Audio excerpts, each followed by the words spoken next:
Daily live देख रहे हैं आप। शाम के 5 बजने वाले हैं। वक्त हो गया है हमारे स्पेशल शो माहौल तगड़ा है का। मैं हूं अदिति अवस्थी।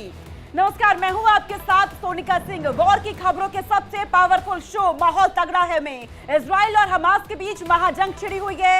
इस महायुद्ध को आज 9 दिन हो गए हैं। इजराइल ने हमास के 3 बड़े खूंखार चेहरों को मिट्टी में मिला दिया है। हमास इस वक्त लहूलुहान है। हालांकि कब्र में लेटे हमास के आतंकी पलटवार कर रहे हैं, अभी भी बाज नहीं आ रहा है। लेकिन इजराइल का टारगेट अब हिजबुल्लाह भी है। नेतन्याहू के फाइटर्स ने लेबनान पर ऑपरेशन बदला तेज कर दिया है। इस बीच इस्लामिक देशों में भी भारी टेंशन है। सऊदी का रुख साफ न होने से ईरान और तुर्की बेहद परेशान है।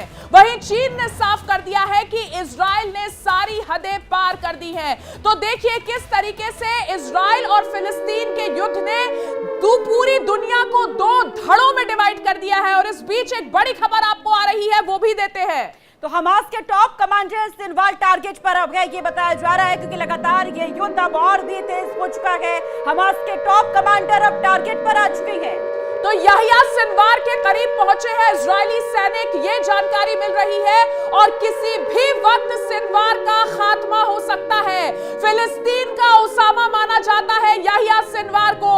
और अब हमास की जो पॉलिटिकल विंग है उसका भी वो हेड रहा है। सिनवार ने ही इजराइल में हमले पर मुहर लगाई थी। तो देखिए टारगेट एकदम फिक्स है। हमास का टॉप कमांडर सिनवार अब रडार पर है। हमास के खिलाफ इजराइल की एयर स्ट्राइक जो हो रही है वो लगातार जारी है। और अब टारगेट है हमास का top commander Yahya Sinwar. Yahya Sinwar के करीब पहुंच चुके हैं इजरायली सैनिक। किबुत्ज कत्लेआम का जिम्मेदार बिलाल अल कद्र मारा जा चुका है। अल कादी 7 सितंबर हमले का मास्टरमाइंड मारा जा चुका है। अबू मुराद मारा जा चुका है। बिलाल अल कद्र मारा जा चुका है। और साथ ही अब याहिया सिनवार टारगेट पर है। इजराइल ने मोहर लगा दी है कि अब हमारा टॉप टारगेट याहिया सिनवार है, क्योंकि इजराइल ने यह कसम खाई है कि अब हमास नाम के